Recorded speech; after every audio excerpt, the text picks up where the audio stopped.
ഈശോമിശിഹായ്ക്ക് സ്തുതിയായിരിക്കട്ടെ. ആത്മീയ ഭോജ്യത്തിൽ ഇന്ന് നാം ചിന്തിക്കുന്ന വിഷയം കൊഴുത്ത സഹനത്തിന് മുഴുത്ത പ്രതിഫലം ഉണ്ടാകും എന്നുള്ളത് നല്ല വിശുദ്ധ ജീവിതം നയിച്ച പല വ്യക്തികളും നമ്മെ പഠിപ്പിച്ചിരിക്കുന്ന ഒരു കാര്യമാണ്. അപ്രകാരം വിശ്വാസത്തിന് വേണ്ടി എന്തും സഹിക്കാൻ സന്നദ്ധനായ, രക്തസാക്ഷിത്വം പോലും ഏറ്റെടുക്കാൻ തയ്യാറായ, മരിക്കാതെ മരിക്കേണ്ടി വന്ന ആ സാഹചര്യത്തിൽ പോലും അതെല്ലാം എടുത്ത ഒരു വ്യക്തിയെക്കുറിച്ച് നമുക്ക് മനസ്സിലാക്കാം. അദ്ദേഹത്തിന്റെ പേരാണ് ഗ്രിഗറി ദ ഇല്ലുമിനേറ്റർ.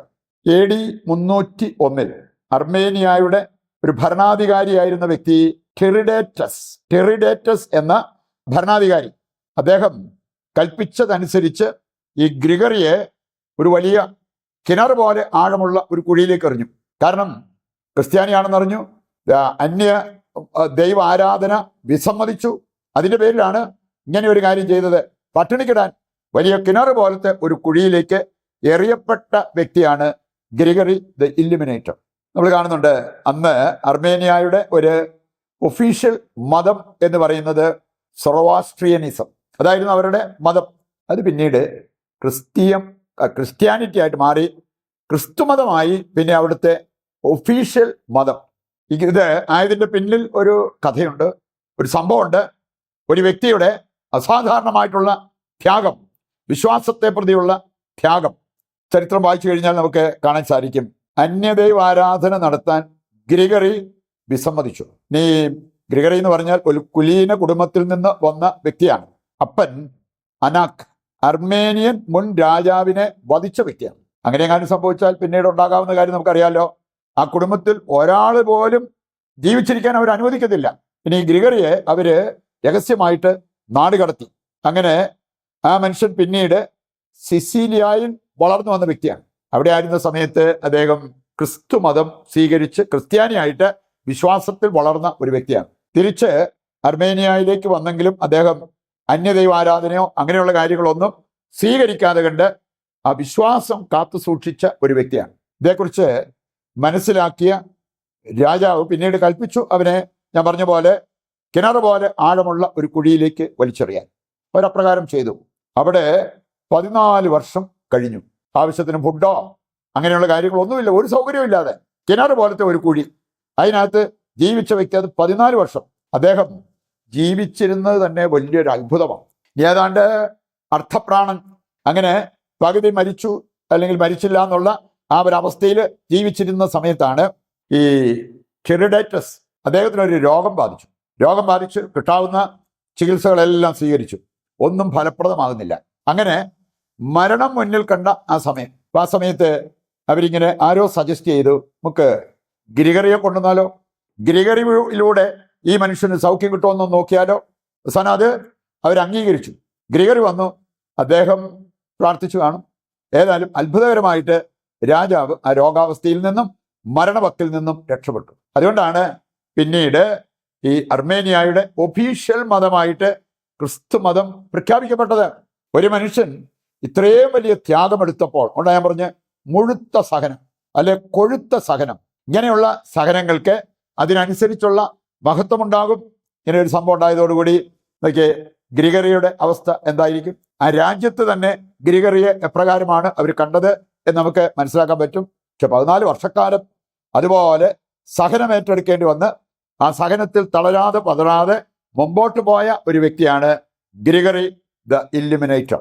നമുക്കിതിൻ്റെ വെളിച്ചത്തിൽ ഏതാനും ചില കാര്യങ്ങൾ മനസ്സിലാക്കിയിരിക്കാം. ഒന്നാമത്തെ കാര്യം, ശുദ്ധമായ സഹനത്തിന് ശുദ്ധമായ വിവേകവും മഹത്വവും ഉണ്ടാകും. നിന്റെ സഹനം ശുദ്ധമാണോ? നമ്മള് പ്രശസ്തരാകാൻ വേണ്ടി ഏറ്റെടുക്കുന്ന സഹനങ്ങളൊക്കെ ഉണ്ടാകാം, അതൊന്നും ശുദ്ധമായ സഹനമല്ല. ശുദ്ധമായ സഹനത്തിന് ശുദ്ധമായ വിവേകം ഉണ്ടാവും, അതുപോലെ തന്നെ ശുദ്ധമായ മഹത്വം ഉണ്ടാവും. കുരിശിലെ വിശുദ്ധ യോഹന്നാൻ പഠിപ്പിച്ച ഒരു പ്രധാനപ്പെട്ട കാര്യമാണ് ശുദ്ധമായ സഹനത്തിന് ശുദ്ധമായ വിവേകം ലഭിക്കും എന്നുള്ളത്. റോമാലേഖനം 8:18 നമുക്ക് പരിചയമുള്ളതല്ലേ. അവിടെ പറഞ്ഞിരിക്കുന്നത്, വെളിപ്പെടാനിരിക്കുന്ന മഹത്വത്തോട് തുലനം ചെയ്യുമ്പോൾ ഇന്നത്തെ കഷ്ടത വെറും നിസ്സാരം. നമ്മുടെ കഷ്ടതയെ, സഹനത്തെ നിസ്സാരമായി കാണാൻ പറ്റും, വെളിപ്പെടാനിരിക്കുന്ന മഹത്വം കൂടി നമ്മൾ മുന്നിൽ കാണുന്നുവെങ്കിൽ.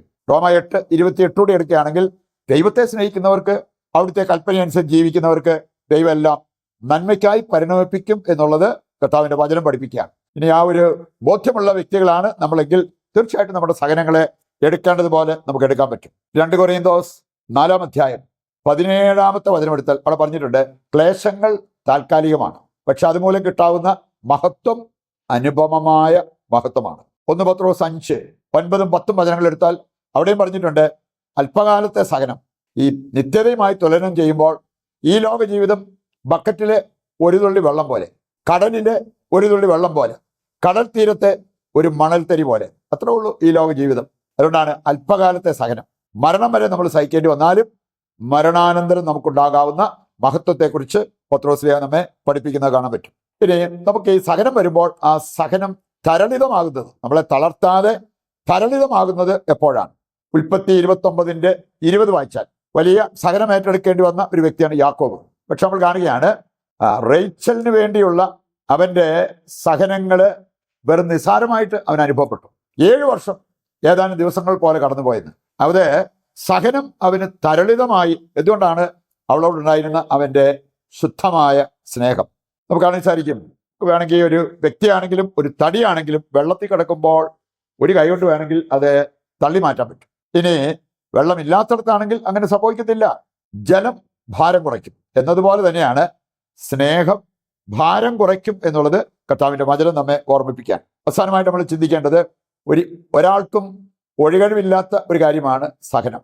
കത്തോലിക്ക സഭയുടെ മതബോധന ഗ്രന്ഥം 164-ാമത്തെ പാരഗ്രാഫ് വായിച്ചാൽ ഈ ഭൂമിയിൽ ജനിച്ചു വീഴുന്ന ഏതൊരുവനും നേരിടേണ്ടി വരുന്ന ഒരു യാഥാർത്ഥ്യമാണ് സഹനം. അഗസ്തീനോസ് പഠിപ്പിക്കുന്നുണ്ട്, ദൈവത്തിന് പാപമില്ലാത്തൊരു മകനുണ്ടായിരുന്നു, പക്ഷെ സഹനമില്ലാത്ത മകനോ മകളോ ഇല്ല. നമ്മുടെ ജീവിതത്തിന്റെ ഭാഗമായിട്ട് നമ്മൾ കാണുകയും എടുക്കുകയും ചെയ്യേണ്ട ഒരു കാര്യമാണ്. അത് തരളിതമാകാൻ നമ്മൾ ചെയ്യേണ്ട ഒരു കാര്യമാണ് ദൈവത്തെ സ്നേഹിക്കുന്നവരായിട്ട് മാറുക.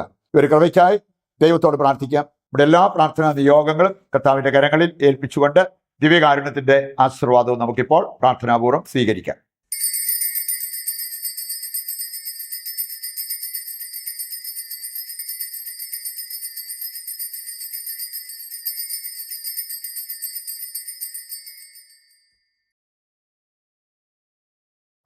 പരിശുദ്ധ പരമ ദിവ്യകാരുണ്യത്തിന് എന്നേരവും ആരാധനയും സ്തുതിയും പുകഴ്ചയും ഉണ്ടായിരിക്കട്ടെ. മറ്റൊരു എപ്പിസോഡുമായി നാളെ വീണ്ടും നമുക്ക് ഒന്നിക്കാം. ദൈവം നിങ്ങളെ സമൃദ്ധമായി അനുഗ്രഹിക്കട്ടെ.